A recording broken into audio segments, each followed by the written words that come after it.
Of all the financial titans and philanthropists of the 20th century, none are more complex or mysterious than George Soros. Like Carnegie, J.P. Morgan, and the Rockefellers, he amassed billions through ruthless business decisions, only to turn around and give away most of his fortune to advance his own personal philosophy. He can move world financial markets simply by voicing an opinion, or destabilize a government by buying and selling its currency.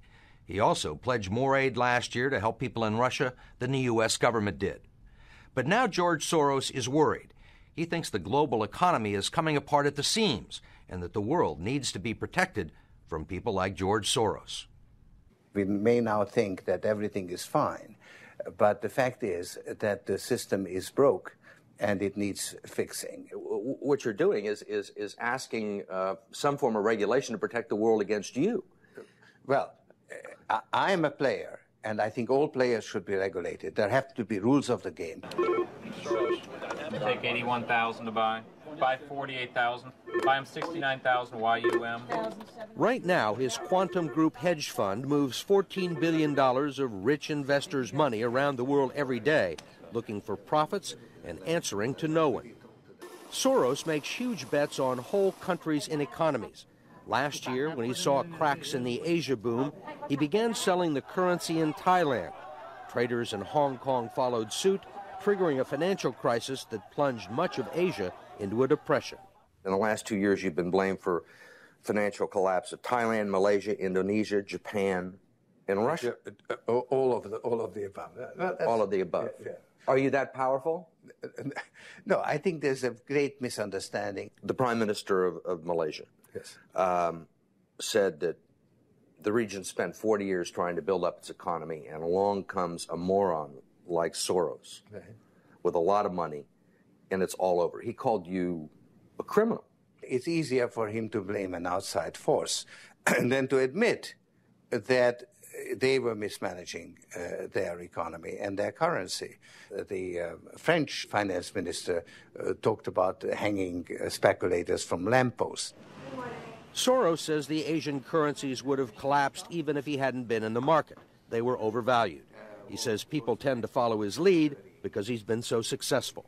I think that I've been blamed for everything. I am basically there to make money. I cannot and do not look at the social consequences of what I do. This man is a carnivore of the first order. Jim Grant is the editor of Grant's Interest Rate Observer and one of Wall Street's most respected analysts.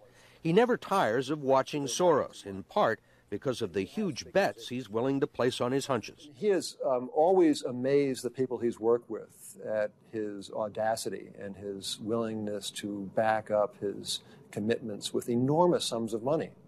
It causes the blood to drain from ordinary mortals' faces. Like risking $2 billion in Russia. When the Russian market began falling apart in August, Soros was the country's single largest investor.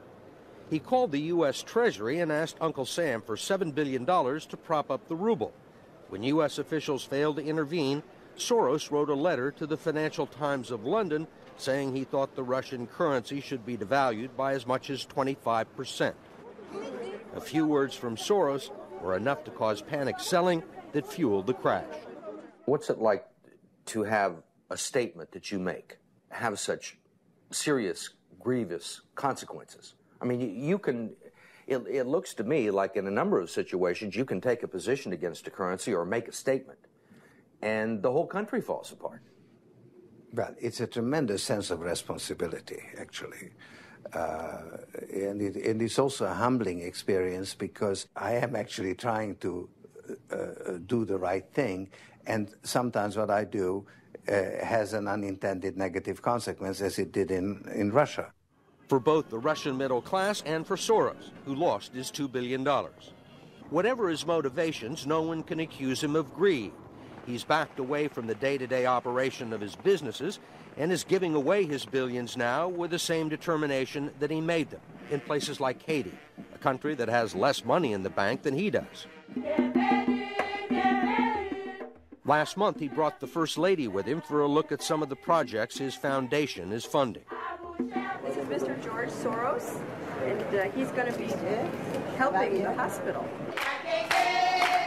This year, Soros plans to give away almost $500 million around the world. In Bosnia, when the water supply to Sarajevo was cut off at the height of the siege, it was Soros who wrote a check to jury-rig a pipeline through an abandoned highway tunnel.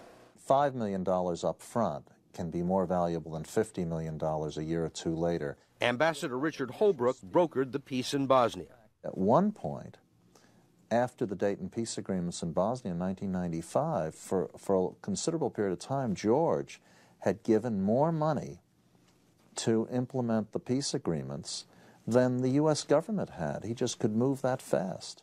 In Russia, he pledged $100 million to help scientists who might otherwise have sold their expertise to bidders like Iran or Iraq. In Eastern Europe, he's educated a new generation. And in Ukraine, he spent millions retraining the old Soviet military. At the center of George Soros, there's an inherent contradiction. Which is, on one hand, you're the capitalist who does not care about the social consequences of his act, and on the other hand, you are a philanthropist who cares only about social consequences. How do you resolve the two? Recognizing that as a competitor, I've got to compete to win. As a human being, I am concerned about the society in which I live. Which George Soros am I talking to now? The amoral George Soros or the moral George Soros? It's one person. It's one person who at one time engages in amoral activities and at the rest of the time tries to be moral. To understand the complexities and contradictions in his personality, you have to go back to the very beginning, to Budapest, where George Soros was born 68 years ago to parents who were wealthy, well-educated, and Jewish. When the Nazis occupied Budapest in 1944, George Soros' father was a successful lawyer. He lived on an island in the Danube and liked to commute to work in a rowboat. But knowing there were problems ahead for the Jews, he decided to split his family up. He bought them forged papers, and he bribed a government official to take 14-year-old George Soros in and swear that he was his Christian godson. But survival carried a heavy price tag. While hundreds of thousands of Hungarian Jews were being shipped off to the death camps, George Soros accompanied his phony godfather on his appointed rounds, confiscating property from the Jews. These are pictures from 1944 of what happened to George Soros's friends and neighbors. You're a Hungarian Jew who escaped the Holocaust by posing as a Christian. Right. And you watched lots of people get shipped off to the death camps. Right. I was 14 years old. And I would say that that's when my character was made. In what way? That one should think ahead, one should understand and anticipate events, and one is threatened. It was a tremendous threat of evil. I mean, it was a very personal experience of evil. My understanding is that you went out with this protector of yours who swore that you were his adopted godson. Yes. Went out, in fact, and helped in the confiscation of property from the Jews. That's right. Yes. I mean, that sounds like an experience that would send lots of people to the psychiatric couch for many, many years. Was it difficult? Not at all. Not at all. Maybe as a child you don't see the connection, but it created no problem at all. No feeling of guilt. No. For example, that I'm Jewish, and here I am watching these people go. I could just as easily be there. I should be there. None of that. Well, of course, I could be on the other side, or I could be the one from whom the thing is being taken away. But there was no sense that I shouldn't be there, because that was, well, actually, funny way, it's just like in markets, that if I weren't there, of course I wasn't doing it, but somebody else would be taking it away anyhow. And it was whether I was there or not, I was only a spectator, the property was being taken away. So I had no role in taking away that property. So I had no sense of guilt. Are you religious? No. Do you believe in God? No. Soros told us he believes God was created by man, not the other way around, which may be why he thinks he can smooth out the world's imperfections. When we went with him to Ukraine, he was treated like a visiting head of state and was received by the president. Then he was received by the prime minister and finally the central bank. 20% in cash. They even allowed him to look at the books and asked him for advice. Lots of people want George Soros' advice. Most recently, South African President Nelson Mandela. Actually, President Mandela asked me, how could South Africa protect itself against speculators like you? And I told him, I wrote him a memo, trying to give him the best advice I could, how to reduce the exposure of South Africa to speculative attack. That's the old stop me before I kill again approach, right? Well, you're telling this is what you can do to stop me.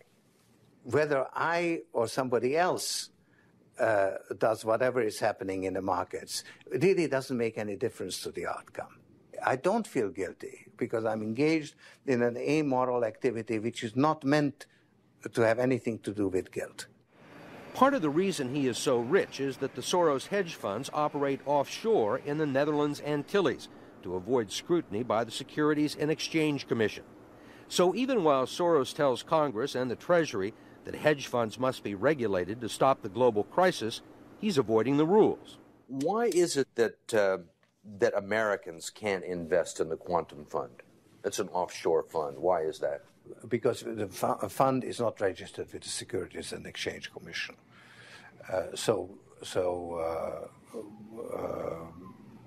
We are not licensed to do business in the United States. That's right. Because?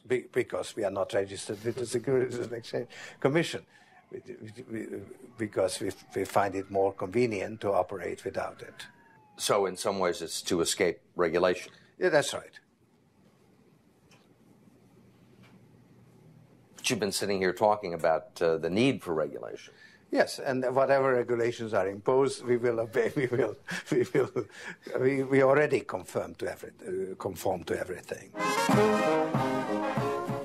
If the beneficiaries of Soros's billions do not understand the intricacies of SEC rules and offshore hedge funds, they do understand what he's done for them. The president of Haiti is reading his new book, The Crisis of Global Capitalism, and so is President Clinton. Will all the attention spoil George Soros? George Soros, in a way, is Donald Trump without the humility. One of your money manager told us that George really does think he's a god. I mean, if you think that you're God and you go into financial markets, you're bound to come out broke. So the fact that I'm not broke shows that I don't believe that I'm God.